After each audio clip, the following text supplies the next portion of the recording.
Hey guys, it's Rap here. Today we go over an area I've heard was home to one of the most outdated stores to date, that being Redding, California. Trust me when I say that this store may be one of the most unique we've covered yet when it comes to older elements, and you'll see what I mean by that later. For now, I want to thank CEC Madison for being the original requester of this area, and also thank Dipsy Plays, TailsFan628, and Nintendo16 for requesting this area as well. As usual, I've gathered information from multiple different sources, which I'll be linking in the description. Make sure to subscribe if you haven't already, as in the next video, I'll be celebrating my 6,000 subscriber special with something new. Thanks for 6,000 subscribers, by the way. You guys are insane.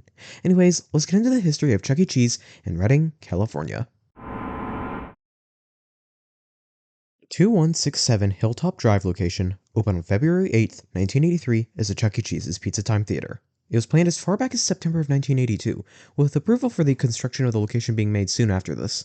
We have an ad a day before the opening, giving us some info on the location. Firstly, they opened with Madame Oink as their guest star. The location was also 15,000 square feet upon opening, which is on the larger side, had around 70 employees, had 250 seats for dining, and 100 for the lounge area, though I'm not sure if this is part of the 250 seats mentioned prior, and was a franchise store. They also had an early version of the play in place called Playland, and apparently was the second location to get it. This seems to have been a play area where you would play with toys, which in the article are described as a fun ball, an airbag, and a crawl through tunnel. It's not something I've heard of before reading this article, and it seems to have been one of the first locations to get it, which is certainly unique. They would also hold a grand opening on February 28th of 1983, which included a hot air balloon. We also get a photo from this article, which shows off the game room, as well as one of their tree pieces. They likely opened with the king as their cabaret act, which you'll get to see later. By early 1984, when the company had filed for Chapter 11 bankruptcy, the location had gone from around 72 employees down to 48, though the location continued to operate during this time. They would receive hell in the same year, as all other locations would. We have footage from 1991 that gives us a look at some of the showroom, where we see the location to still be unremodeled by this point, with the original red Pizza Time Theater carpeting for the showroom being visible, as well as the original booths. We also see that the king had been moved to the showroom by this point, though it likely was done even earlier. The store had also received the C stage by this point. That same year, the location would be bought by Tony and Cora Kesser, who also owned the Chico location in California. Between late 1992 and early 1993, the location would be remodeled to the 1986 remodel, changing the exterior to a Chuck E. Cheese's pizza exterior, painting the walls white, adding newer decor to replace the older decor, adding color checkers, and receiving new carpeting. We actually have floor plans for this location, which show us that the showroom was near the entrance, and also that the king had been moved back to the cabaret room. We also see that the game room is quite the sizable one, at least horizontally. Footage from December of 1999 gives us a good look at the store, starting with their road sign, which is still the Pizza Time Theater one, surprisingly. That alone is already quite unique, but heading inside, we see the store still mostly consists of the 1986 remodel, though a few Operation Thumbchuck elements had been added, consisting of a bit of the decor, some of the booths, and the sky tubes, which went in the place of the king, who was removed. Everything else appears to be from the 1986 remodel, and we also get to see things such as the games, the rides, such as this Pizza Time Theater Chuck carousel, a ball pit area, and see that they had received a 2-stage by this point. It isn't in good shape though, with many movements appearing to be out. Notably, Chuck and Jasper appear to still have their Pizza Time Theater masks, and Chuck is also in full tux attire by this point. We also have an undated photo that shows off the Chuck bot, as well as the trim of the stage. We have a few photos from 2001 that finally give us a look at the location's exterior, where we see that they still had their Pizza Time Theater sign, though with the Thumbchuck logo instead. We also get a look at their road sign, and while the main part of it was kept, like the sign, it was retrofitted with the Thumbchuck logo. We also get a couple of photos of the SkyTube area, where we can see that one of the kiddie rides is the Thumbchuck photo ride. We get another exterior shot from 2002, from when the awning of the building fell down, exposing what was likely the colored checkers that were previously visible before receiving parts of the Operation Thumbchuck remodel. As early as February of 2005, the location planned to relocate to a new shopping center called the Hilltop Landing Center.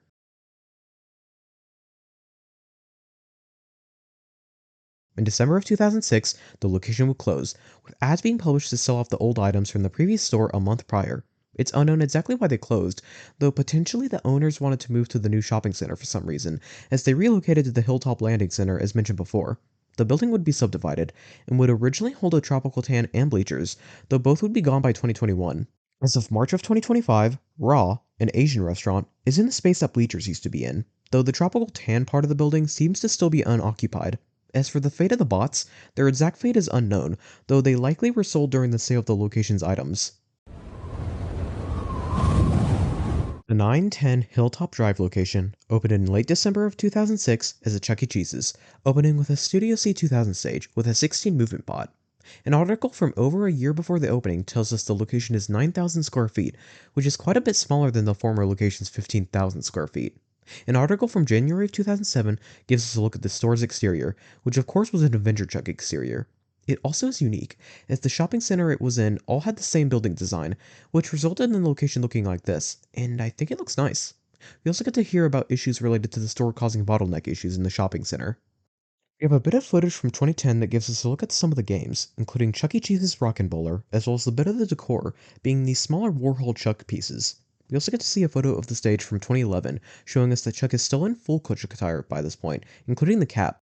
We get a good photo of the interior in 2012, showing off some of the games, as well as their ticket munchers. Footage from 2019 shows off some of the games, some of the rides, and the Skytubes, which were still around by this point. Unfortunately, I was unable to find any footage of the bot performing from the 2010s, so let's move on. We get a bit more footage in early 2020, where we can see that Chuck is now mostly in Avenger attire, though surprisingly has the cool Chuck cap on still. Something I forgot to mention is that this location did not end up getting purchased by corporate at any point, at least from what I know, so certain aspects that would have been removed long ago, like the cap, remained here. The bot doesn't perform, as the show playing here was a live show. Skytubes would be removed the same year. The first footage we get of the bot performing comes from mid 2021, where we get to see it not be in too good of shape. Most notably, the body lean doesn't work here, though his right hand also is not working here as well. The most notable thing here is that the description of the video tells us that this location still used tickets and tokens during this time, which is crazy considering e-tickets had been rolled out wide scale by this point. The bot is in about the same shape in footage from later that month, though now the mouth is broken, with it being stuck open and barely moving. In June of 2022, the location will receive the 2.0 remodel, changing the exterior to a simplistic Rockstar exterior, painting all of the walls white, adding newer decor to replace the older decor, swapping out the old booths with new ones, and most notably, removing the Studio C 2000 stage on June 27, 2022, and replacing it with a 2021 model dance floor and video wall. They kept older games around though, such as Chuck E. Cheese's Super Shot, Chuck E. Cheese's Birthday Party, and Pull My Finger, to name a few. I should also note again that this location is still franchised, making it one of the last franchised locations that remain in the continental US. As of March of 2025, the location remains like this, having the 2.0 remodel and the 2021 model dance floor and video wall. In conclusion, Reading was quite the interesting area to go over, not only with it likely being one of the last stores to have the 1986 remodel, and having a Pizza Time Theater road sign until 1999, but even the relocation store having some very small unique things about it due to being one of the last franchise stores in the continental US. Overall, this was quite the fun area to go over. Thank you guys for watching this video. The footage of Old Reading from 1999 really pointed out just how unique that location was, and makes me wish we had more footage of it from the 2000s, or even older from that matter. My next video will be my 6,000 subscriber special, in which I'll be going over some Chuck E. Cheese / Showbiz Pizza Place myths, and seeing if they're true or not. If you're interested in seeing that, make sure to hit that subscribe button, and ring the notification bell so you're notified when it drops. If you want to find me elsewhere, I've got a Discord server and Instagram page, both linked in the description down below. That's gonna do it for now though, so God bless, and I hope you all have a blessed day.